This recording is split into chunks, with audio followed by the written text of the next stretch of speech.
Mbukeli swashaya sawavala ke amahora amabili ohlelo Ekhaya Jikelele. Kanti ke njengoba engena nje amazwi enduduzo so singathwa ngusenzo Mchunu owayengundunankulu waKwaZulu Natal naye phela ezobeka nje amagama ambalwa ngokukhuthama kwembabazane emahaqa sizobe sinaye nje ke emzuzwini engemingaki.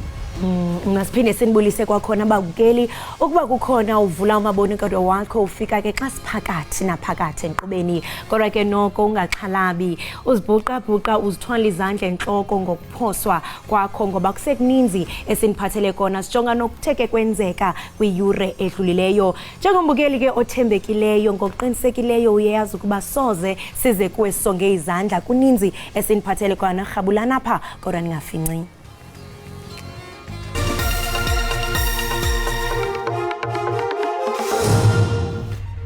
Sithokoze kakhulu ngesimemezelo esesenziwe umongameli sokuthi lokufihlwa komntwana okwaphinda ngene uzohlonishwa ngokuthiwa yicategory 1. Kumnyama igceke kwaphinda ngene olundi njengoba kuqhubeka amalungiselelo okulondoloza inkosi uMangosuthu Buthelezi okungumsebenzi ohlelelwe umgqibelo. Kanti ke sizoxoxa nomchunu kungekudala nje. Is tried, it's gone straight up in the air. Marsh takes the catch.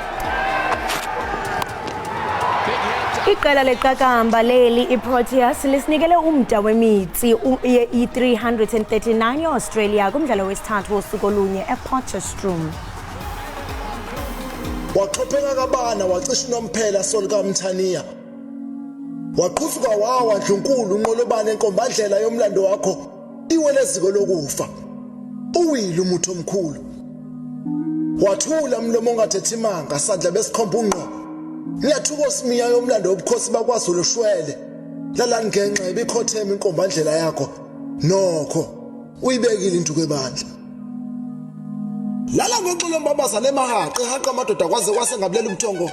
Wakuqa kuze bethibela abakwamadaka dunu seshwele seqamlingwana beyilinge ngoba belingwa abasemfathu. Phumula mmemezi kaZulu ememeza amajaji abevele eningizimu nasenyakatho. Umnyikisi wentaba ezilikhulu unyikisi ikodla nkomo kwazi kwazama ingome.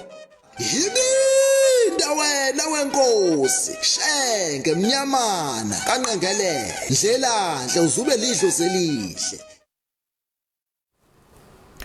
Iza kubanjwa ngomgqibelo siya kuwo umhla we-16 kule nyanga inkonzo yomncwabo yolowo besakuba inkokheli ye-IFP umntwana wakwaphinda ngene uMangosuthu Buthelezi. Ukutshintshwa kosuku lenkonzo yokufihla umntwana wakwaphinda ngene kulandela isibhengezo salentsasa sikamongameli sokuba lo mncwabo uza kuba ngwaseburhulumenteni kwisigaba sokuqala. Unyana kaNkosi Buthelezi uPrince Zuzifa Buthelezi uxelele inkomfa nonondaba ngalentsasa ukuba babamba ngazo zozibini kumongameli Cyril Ramaphosa ngenhlonipho enikwa uyise. Sithokoze kakhulu ngesimemezelo esesenziwe umongameli sokuthi lokufihlwa komntwana okwaphinda ngene uzohlonishwa ngokuthiwa yicategory 1. Umndeni ubona ukuthi noma lokho umntwana bekumfanele nomsebenzi okukholekala ukuthi wenzile empilweni yakhe sibonge kakhulu ukuthi umongameli anqume ukuba akwenze kube leyo category. Umntwana omhle uqhube wathi nakubeni lenkonzo yomncwabo izakuba yaseburhulumenteni kwisigaba sokuqala njengoko uNkosi Buthelezi inkokheli yomgquba baza kucela inyambalale abazile egalele karhoqo ekhaya kwaphinda ngene ukuba ime ngolwesine ingezi ukunika usapho ukuba lwenze amasiko nezithethe zokukhapha umntwana komkhulu kuba inkqubo yaseburhulumenteni eyomkhosi neyemveli ziza kubambisana ukukhapha eligorha. Please note that as from Thursday, the family will no longer be receiving mourners at Kwaphinda Ngene in order to allow us to prepare for the personal family rituals ahead of the funeral service. Okanti inkonzo yesikhumbuzo yokugqwala emswaneni kukhunjulwa uNkosi Buthelezi iza kubanjwa ngentsimbi yethoba urhwaqela kweqabaka ngomso kwibala iPrince Mangosuthu Buthelezi ondini. UNdunankulu kaZulu osekhotheme umntwana uma ngosuthu Buthelezi ubebambe elikhulu iqhaza kweyithinta ukubuswa kwezwe esifundazweni KwaZulu-Natal ikakhulukazi ngezikhathi zeminyaka yo-90. Sasimanzonzo sishubile isimo esifundazweni ngaphambi kokhetho lokuqala ngqa olwaluzobanjwa bese kuqokwa uhulumeni obuswa intando yabantu. Umholi-ke oqotho uyaye abonakale ngamangwevu awakhipha uma kubhekenwe nenkinga. Namhlanje ke lapha ohlelweni sisingethe owayengundunankulu esifundazwe iKwaZulu-Natal uSenzo Mchunu ozazi ukusuka nokuhlala ingqinamba zezombusazwe KwaZulu-Natal kanti ke nembabazana emahaqa uyazi njengoba ezazi. Mhlanishwa Umchunu asikubingelele emacingwane sikwamukela ohlelweni ngunoxolwa kwamtshali ngiyakwamukela Ekhaya Jikelele. Mangubingelele nkosazane ngibingelele nabalaleli nababukeli betelevision. Ake nje emacingwane sekunika ithuba lokubhonga emswaneni ligobile manje udondolo lungumkhombandlela kaZulu izwe lishaqekile. Mangithathele lithuba ngizwakalise ukudabuka kwethu ngikhalele abakwaphindangene umndeni wenkosi yakwaButhelezi umntwana wangosuthu Buthelezi njengoba esishile.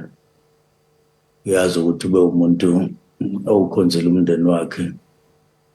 kuzokuba ukuthi uhanjelwa uNkulunkulu wakwakhe useleke nabantwana abasele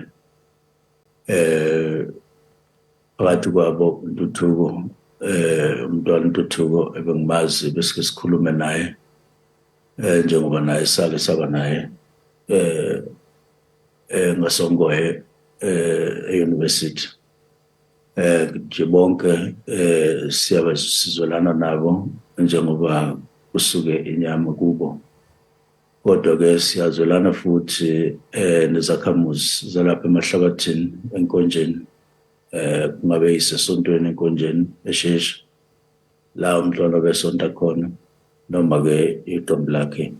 le-IFP sizolana nabo bonke. Yebo bomchunu basicala nje ukuthi usichazele kabanzi mhlonishwa ngeingxoxo zokusunguleka kwe-IFP ikakhulukazi ngoba umholi wayo wayesuka kuyona phela i-ANC. Ukusungulwa kwe-IFP kwakuyingxenye ejulile yaloko kuthiwa kupolitiki ikakhulukazi ngapha kwa-ANC amasu namaqhinga, strategy and tactics. Kwabonakala isimo ngaphakathi ezweni, kubonakala isimo senhlangano i-ANC okuyiyona eyayihola bonke yonke imikhakha yokulwa nobandlululo ngaleso sikhathi, lenhloso yokuguqulela umbuso wamabhunu wabantu ababeyimbijana maqede kufakwe ubuholi noma ke uholo eNingizimu Afrika lwentando yeningi olwaluzobe luholwa khongolose. Wathiwa ngoba ayikho indlela yokuhlehla, indlela iya phambili kuphela, kufanele kusetshenziswe wonke amasu namaqhinga nawo okufanele ukuthi asungulwe ubusuku nemini, ngoba ma ulwa impi yomzabalazo awulwi ngomkhakha owodwa, awuhlezi njalo ulwa ngesikhala esisodwa, uyayishintsha kuye ngokuthi ubona ukuthi kupho kuzozwela ngaleso sikhathi. Ngakho-ke ukusungulwa kwe-IFP kwaba into eyahlalela phansi njengenye yamasu namaqhinga ukuthi abelungu njengoba bebhidlangile nangeyibhamu nangayo yonke indlela, ake kwakheke into ezokwenza ukuthi ibavuke esiswini bengayinakile, kuthi noma beyibona baloku bengabazi ukuthi iyo ngempela ezobakumbuqela. Kwakuyilokho okwakwenziwa, kwakusemkhakheni kusemzabalazweni wokulwela inkululeko yabantu abamnyama eNingizimu Afrika. Kodwa-ke into engingayisho nje ukuthi ekuhambeni kwesikhathi uma kungasahambi ngendlela okwakuhloswe ngayo sekukhona ukungaboni ngasolinye mina ngeke ngikhumushe ngokuthi kwenzeka izinto ezimbili. Eyokuqala kwaba ukuthi njengoba umntwana wayeyilunga likakhongolose, mhlawumbe khona lapha okwaba khona ukuphazamiseka uma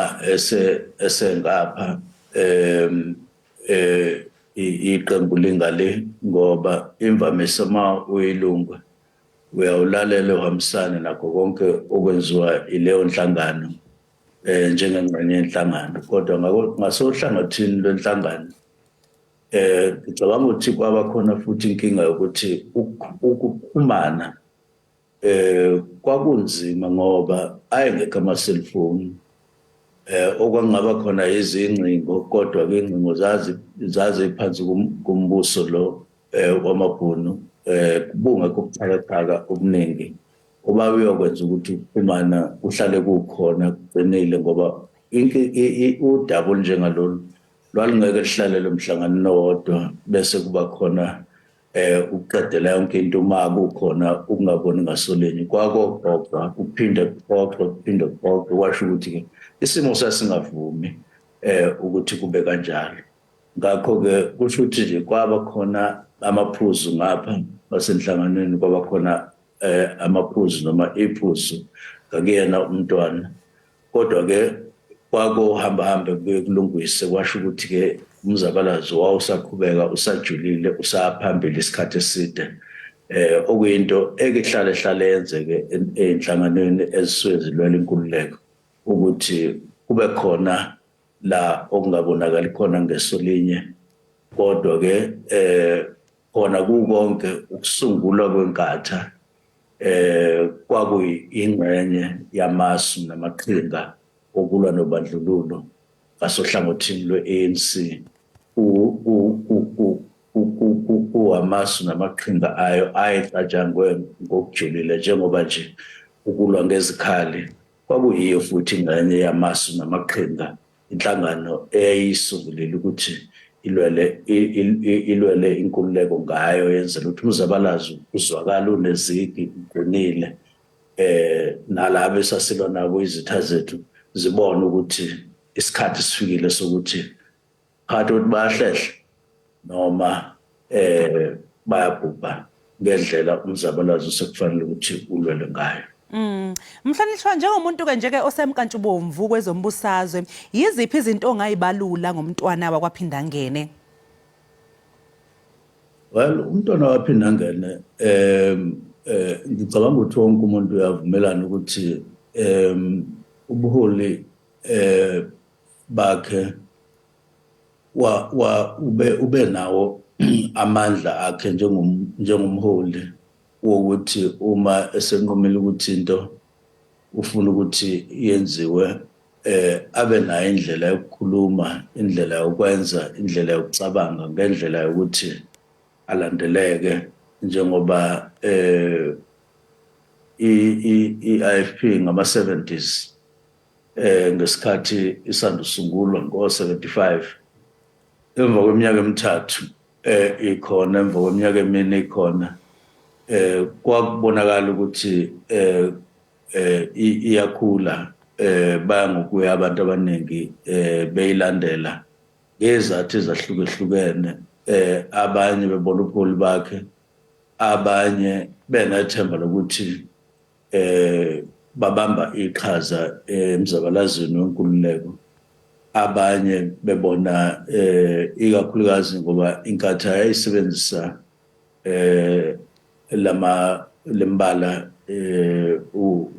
umbala omnyama noluhlaza kanye nophuzi okwakuyimbala kakhongolose, kwacaca ukuthi ibambe ngakho. Kodwa-ke ngingaconcluda nje ngokuthi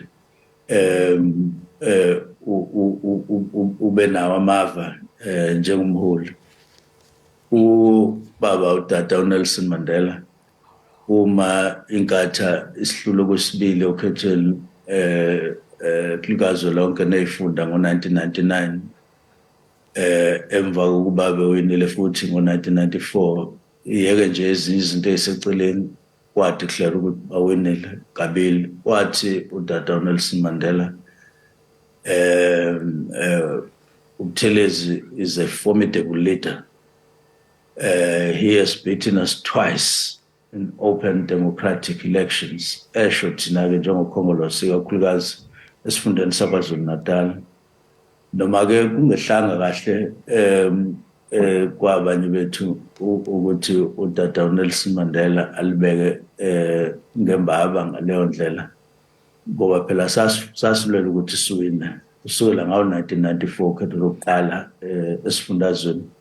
kanjalo nokwesibili ngo-1999 kodwa wayechaza iqiniso nje lokuthi uma usulwile nomuntu okhethweni kwaze kwakabili ekuhlula kusho ukuthi ubuholi bakhe buqinile yize-ke ukuthi sasingezukuhlehla ngoba umyalezo wona wawuphinde futhi ubheke ngakithi ukuthi nathi we must be formidable njenge-ANC ubuholi bayo esifundazweni okwenzeka-ke ngempela ukuthi nathi sibone ukuthi no we can also be formidable ngokwethu esifundazweni kwase kuthi-ke ukhetho olulandelayo ngo-2004 salwena nathi kwakhombisa ukuthi sikwazile ukubona ukuthi nanka amaqhinga okumele siwasebenzise ngaphakathi okumele siwasebenzise ukulwa impi yokhetho ukuze sikwazi ukulinqoba ubaba uSibusiso Ndebele waseba-ke undunankulu esifundeni saKwaZulu-Natal ngoba i-ANC sithole 1.2 million sashiya i-IFP ino 1.1 million kwashintsha inamba njengoba kwakade kunjalo ngasekuqaleni so-ke into engephike-ke ukuthi ube umholi onamandla enayo i-influence ekwazi futhi ukukhuluma nokucikoza kwepolitiki uma ukhomba indlela yaphambili njengomholi kukhona imizwa oyisebenzisayo ekwazi ukumobilize abantu ngendlela ayenza ngayo. Yebo Macingwane sesiphetha nje-ke siyazi phela ukuthi alikho-ke isu elingenasici bakhona nabathi labamkhomba ngenjumbane ushenge ngegameko ezingezinhle ayinuki ingosiwanga sicela nje uthi qaphu umzuzu nje ngalolo daba. Kuyiqiniso elingephiko njengoba isiZulu sisho ukuthi akunasoka lingenasici nangempela kunjalo uma ubuka ukwenzeka kwezinto KwaZulu-Natal ngesikhathi sobuholi bakhe ushenge zikhona izinto okwazi ukusho ukuthi lokhu wayengakuyeka angakwenzi noma wayengakwenza ngenye indlela kube nomphumela othize ikakhulukazi makuza ngoba into ebenkulu ngekhathi zawo 80-90 kuze kufika u-1996 KwaZulu-Natal ukuchitheka kwegazi phakathi kwe-ANC kanye ne-IFP kulelo gazi-ke kulebo phithiphithi bokuchitheka kwegazi ziningi zona izinto obonayo ukuthi zenzeka zazingadingekanga ukuthi zenzeke kodwa kwako kuqhutshwa ipolitiki iqhutshwa ngenye indlela eyayokwenza ukuthi ukuchitheka kwegazi kungabi khona ngoba uma ubeka nje isibonelo isiphithiphithi lesasongoye mhlawumbe kwakuba into eyayingavikeleka noma eyayingenza ukuthi ingenzi.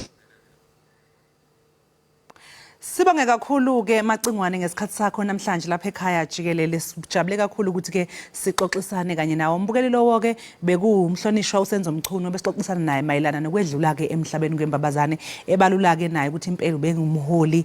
owasungula iqembu lalixebuka kuyo phela-ke i-ANC esho-ke nokuthi kukhona-ke kuningi akufundile esho nokuthi alikho-ke iso-ke lingenasici zikhona izinto ezenzeka ngekhathi zo-90 othi uma ngabe uyibheka ngesikhathi namhlanje ubona ukuthi mhlawumbe engazenza ngendlela ehlukile noma wengathatha enye indlela. Okwamanje ke mbukela sinjike equnga seyitolo sizobuya emva komzuzwana.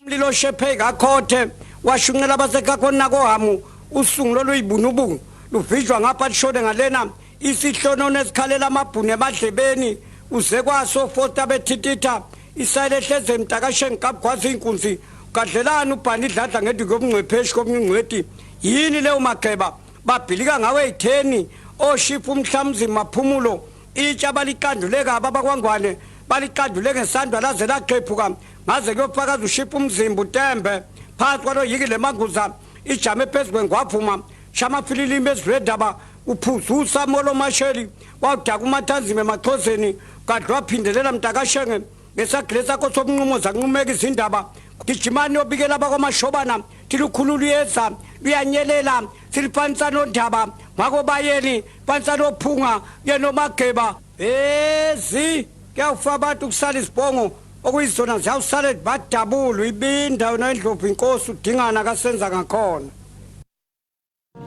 izulela abathunaka mama apula izulela uchesa majuda yena wa izulela inkosi yoqobo ambula izulela wazulu ambula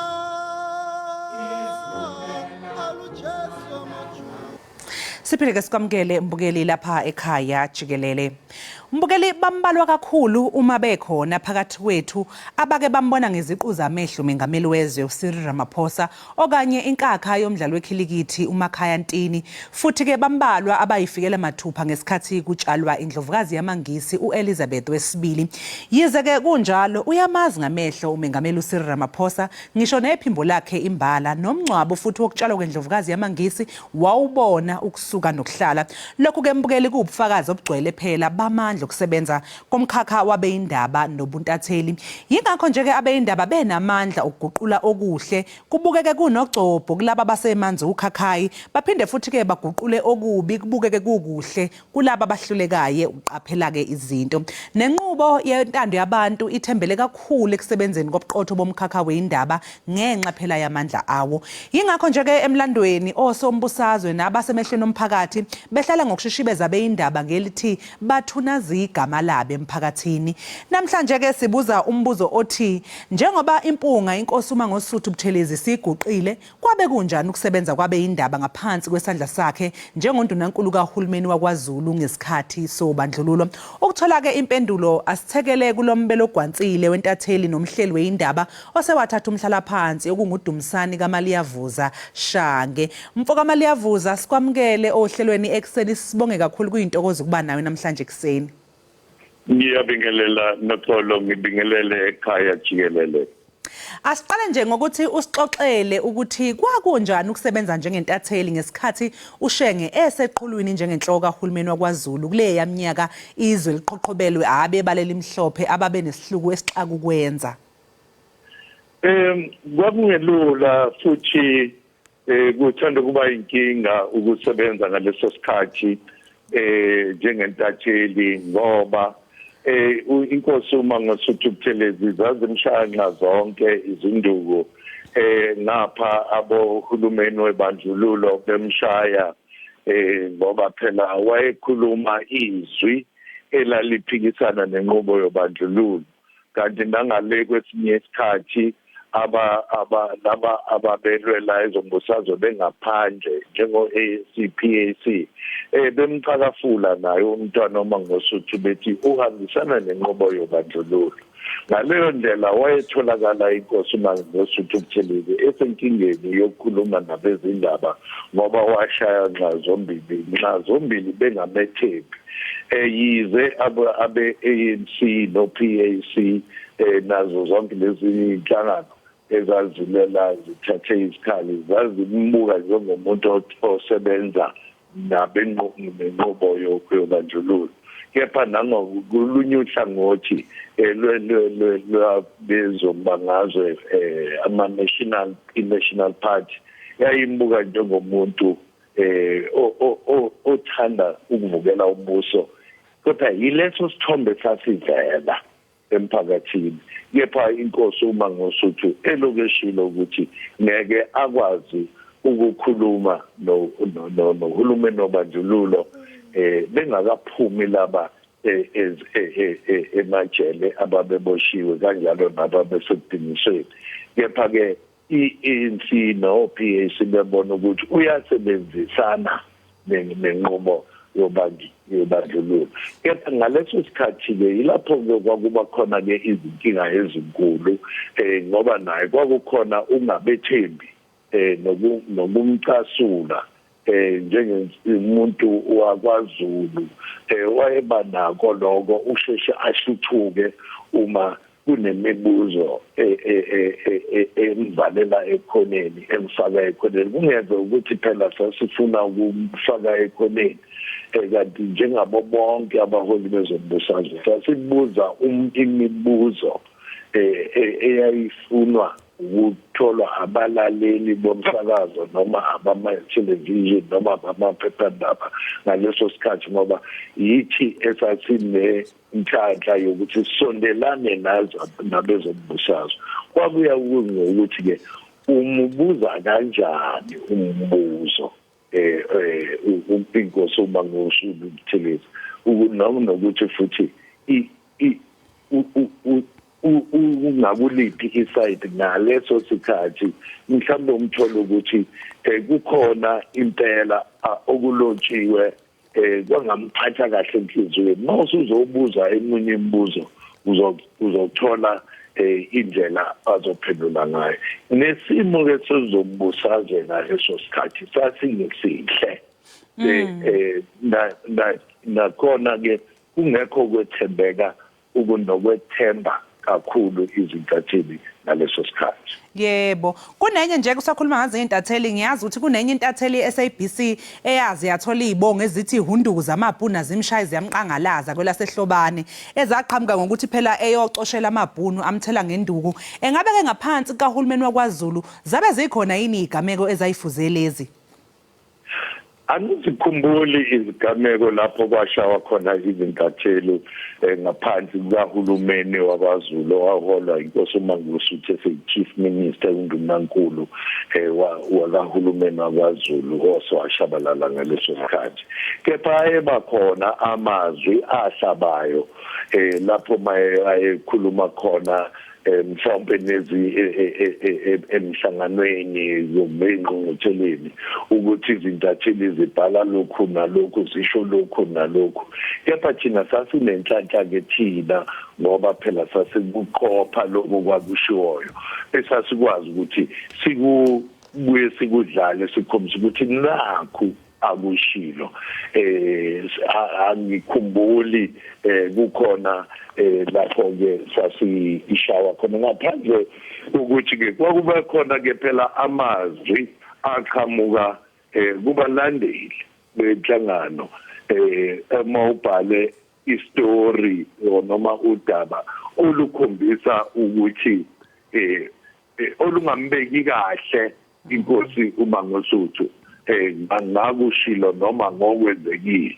yilapho ke kwakuye kube khona ke inkinga nakepha ke ekusebenzeni kwami iminyaka engama-40 ngisebenza kwezobuntatheli angikhumbuli ngishawa ngisongelwa ngaphandle ke kwamazwi ke lawo ke phela aqhamuka kubantu esingababiza ngokuthi abalandeli abaziwengu abakhuluma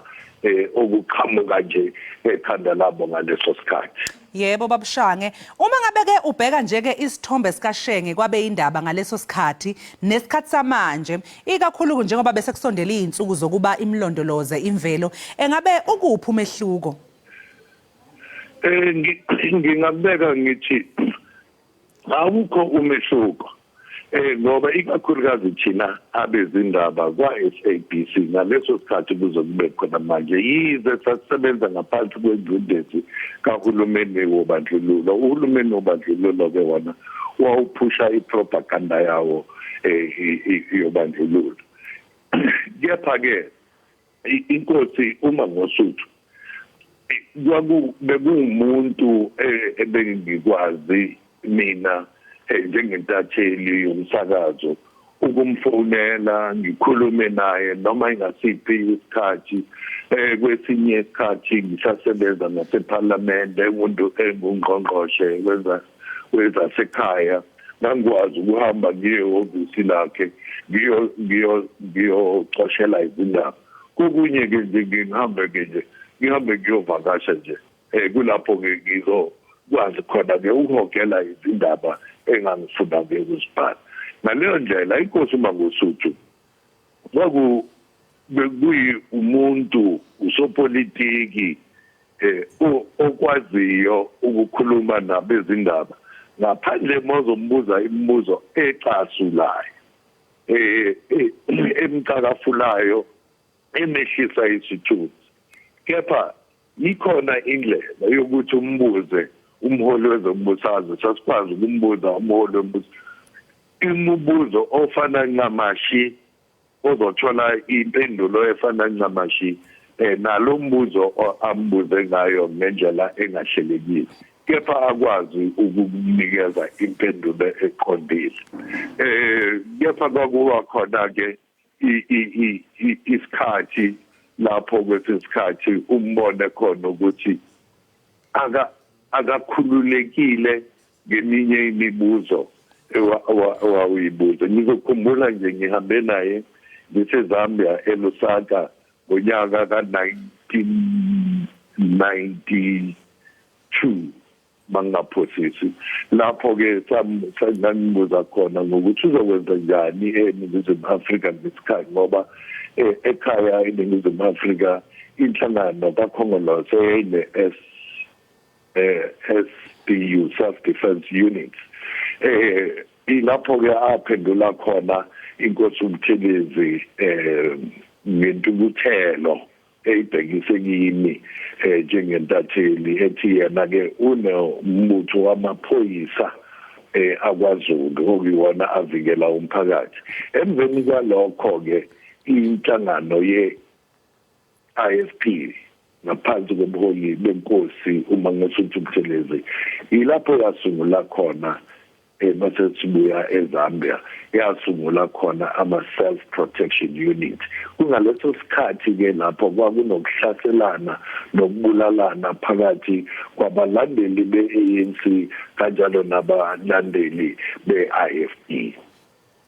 Yebo ke mfokashange njengoba usho ke nawe ukuthi wawukwazi ukuthi uzuhambe uyongena ehhovisi lakho uxoxisane naye futhi umshayele nocingo mangabe ufisa ukukhuluma naye kodwa ke ngaphandle kwalezo izikhathi ke lapho umbuza khona mhlawumbe izinto ezayingahlali kahle kuye ke ebesanabo ebanayo ke leyo ntukuthelo manje nje ungasho ukuthi ke ngaphansi kobuholi bakhe izintatheli zazingekho ngaphansi kwencindezi sasingekho ngaphansi kwencindezi thina njengezintatheli kepha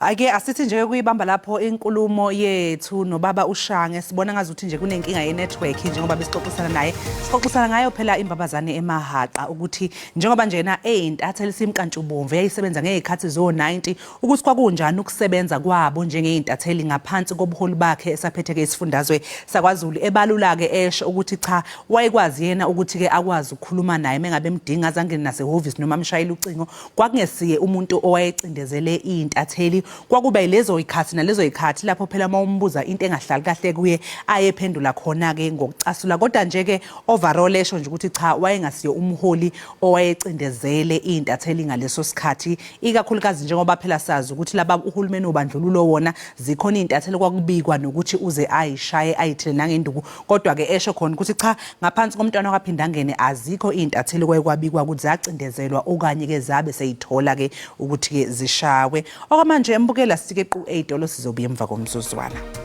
Sibambe ngazibini ngokuhlala nathi nibukele Ekhaya Jikelele. Izixeko ezininzi zelizwe zigutyungelwe yingqele eqhaqhazelisa amazinyo. Nanjengoko kukho umsinga womoya obandayo, uninzi ke aluyilindele lemozulu ekumila kunje kuba sijonge kwintwasahlobo. Ukusinabela ngakumbi ke siyakrweca isanusi sezulu umkhushulwa Msimanga walapha ekhaya. Masikubulise mkhushulwa sikwamkele enkqubeni.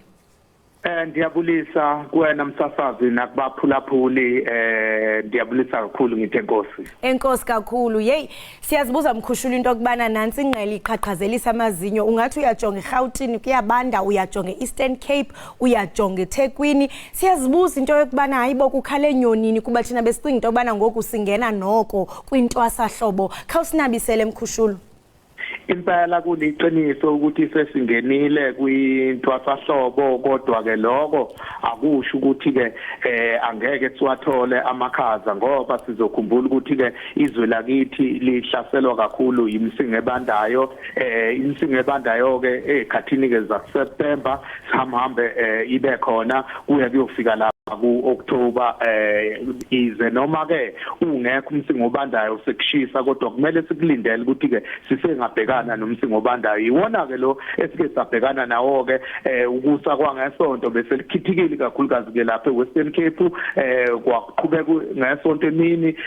ukufika ebusuku kwangesonto kwangenyelela ikakhulukazi ke lapha eEastern Cape njengoba sizwile ukuthi ke nakithi la eGauteng nako Freestata uye wagaleleka umsinga obandayo ke lwangomsombuluko buya ebusuku ngomsombuluko ingakho ke izolo sivuke sekubanda ikakhulukazi ke engxenyeni eziningi naseGauteng sawezwa lamakhaza engena kanjalo nalapha kwaZulu Natal kanjalo nasengxenyeni zaseFreestata bekuyilo umsinga obandayo obendlula kodwa ke esingakusho singathi nje phansi amaphaphi isimo sesiqala ngokubangcono. Hey kuba nami nje ndamangala xa ndiva into kubana abahlali baphana emakhanda naseCrodok bayakhala xa ndithi ndiyajonga ngu0 degrees into ethi ngenene kubanda kakhulu pha eMpuma Koloni. Umuntu uyazibuza into kubana mhlambe ingaba oku kuyawuthatha ixesha elingakanani xa uqikelela njengesanusi sezulu ingaba mhlamba abantu bangabuyela nini kwintwasahlobo kuba ngoku bathe gaqa odlamini babo. Enkosi kakhulu ngibuyele ngiyobheka lapha eEastern Cape njengoba usushila ukuthi ke baye baxaka kakhulu ingqele into ke esisele nayo kuyikuthi ke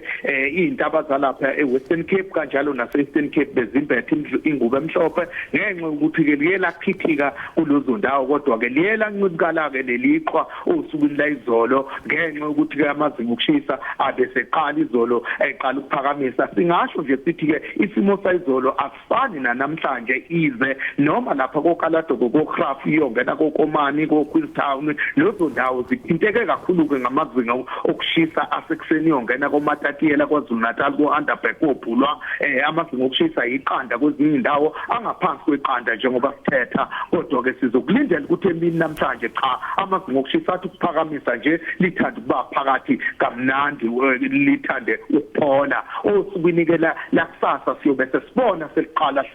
lifudumala kuyothi ke ngolosihlanu bese siqale ukushisa futhi ke lokhu kuzobe sekukhomba ukuthi ke sesingenile esikhathini sasehlobo ukuthi ke isimo nje esibhekane naso nje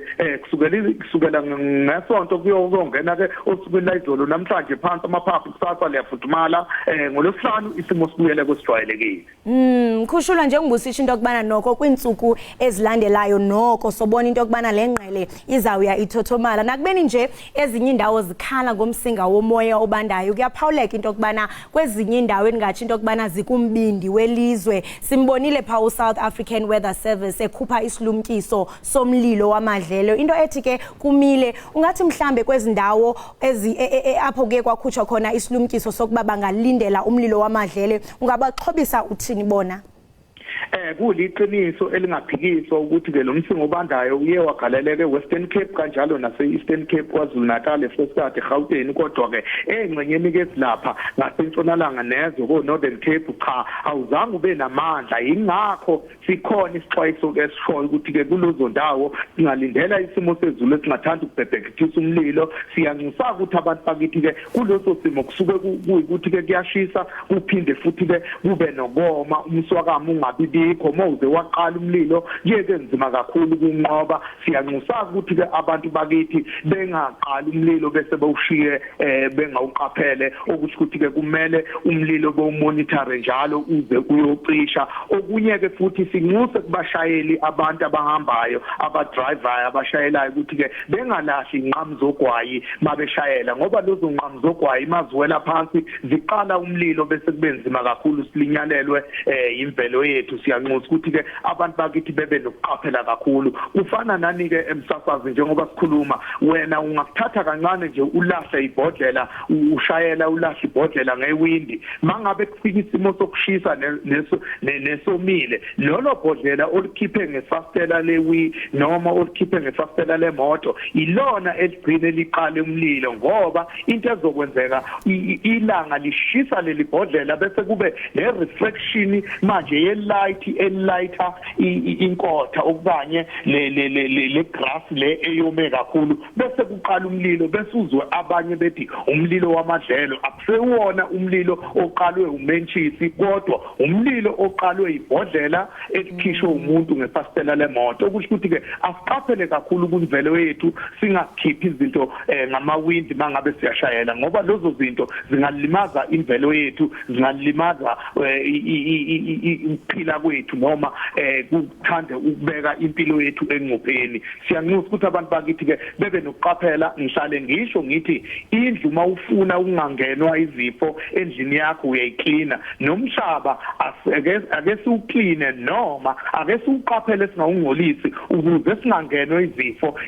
ke singathola emhlabeni izifo ezingahambisana nenhlekelele ehambisana nesimo sezulu okanye uguquka kwesimo sezulu asinakekele imvelo yethu sinakekele umhlaba wethu njengoba sikwazi ukunakekela izindlu zethu Mkhushulwa njengoba uSouth African Weather Services wawukhupha isilumkiso sokuba kuzawulindeleka lo msinga womoya obandayo siyaqaphela nalapha into yokubana iCity of Johannesburg abezoxakeka bachophe ezithendeni belungiselela kaloku i-informal settlements ukuba mhlambe kungathi nje kwenzeke nantoni na bakwazi into yokubana bangenelele ngenxa ye-cold front ukuqhobisa nje ababukeli zintoni mhlambe ezingathi zonzakale okanye zenze umonakalo ngenxa ye-cold front apho sizawubona khona amagosa aphako City of Joburg bengenelela kuliqiniso lingaphikiswa ukuthi ke uSouth African Weather Service usebenzisana hand in hand noma sibambisene kakhulu nalaba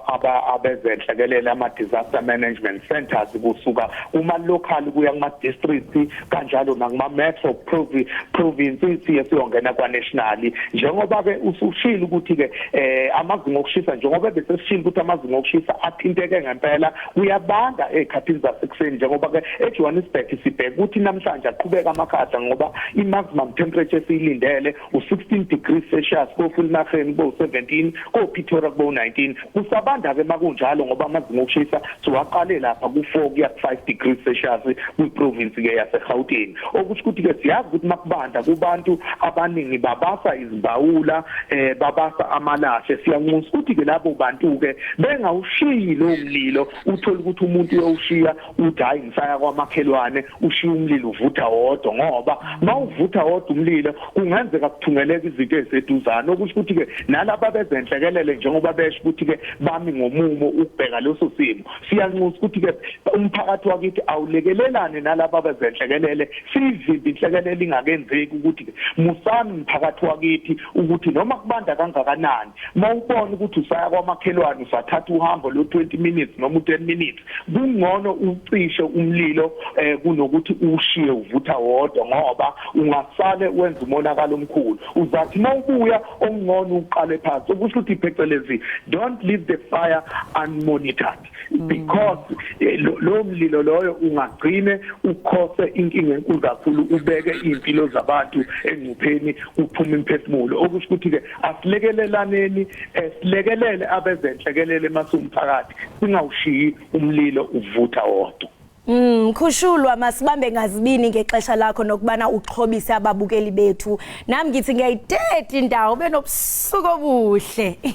Kubulela sisho sithi ke siyayithetha indawo benobusuku oluhle. Right mbukeli we Ekhaya Jikelele lo besithetha naye sisanusi sezulu umkhushulwa Msimanga. Isixelela banzi kaloku njengokuye waqaphela into yokubana kunomsinga obandayo oqhaqhazelisa amazinyo kwindawo ezipha kompuma koloni eThekwini kwiphondo laKwaZulu Natal eKapa Lodumo. Ebesixelela banzi kaloku mbungeli ngonobangela walomsinga abandayo kwaye ke exhobisa wena mbukeli into bangaba mhlambe ukwezi ndawo athe wazibalula qiniseka into yokubana yonke into yenzayo uyaqaphela nomlilo waxhobisa kananjalo ukuze kuba kanti mbukeli awuzibhaqi ukwingqoba kaxaka exake umxhaka. Siyathanda kaloku Ekhaya Jikelele sinxhobise ngako konke okuqhubekayo kusuka kwezopolitiko, isimo sezulu, ezemidlalo nako konke nje mbukeli ongathi ucingele. Ngoku ke ngaphambi kokuba singene kwi-yure yethu sayiqala siyiqongqothele yure masithi nje qhwi evenkileni ubukele Ekhaya Jikelele. Xa indoda ikwenze konke bekufanelekile yawafezekisa wonke amaphupha yona yaphila ubomi nabantu yamenza umehluko ze kuthi xa uphumo wayo umphefumlo ke singakhali mane kodwa sibonge simbulelo phezulu sithe Nkosi kuThixo ngobomi konoku sikwamkele sizivule nenhliziyo ukuze umoya weliqhawe wona ulale ngoxolo iphumle maningwevu nomzimba uchuphole ziphele nenhlungu axolelwe namatyala jonga wena wenzile kwanele wanguye umzekelo wawuzoba nomfanekiso kuthe zingqondweni wasivuselela imimoya wayiphilisa nemiphefumlo sitilala ngoxolo qhawe wona umphefumlo uzole zabatha bekhaya naso sonke isizwe siyamkela intando kaThixo singamsoli umdali simqalekise lesingamvumela ngendawo asilahlekise thina sibambelele kwimfundiso zakho namabali singaze silibala igalelo lakho nokuhlakanipha kuthi ngokuwa kwakho thina sicholane sihlangane sihlobane ke sibambane mani sibe imbumba siuqhubha umzabalazo silizisa uthando noxolo kwisizwe sona sisigcine sibane singacimi uyabona ngala amazwi umntwana omXhosa uthi lala ngoxolo umzukulwana kaShaka ukuphumula umzimba uphole noko wena wenzile kona kwanele.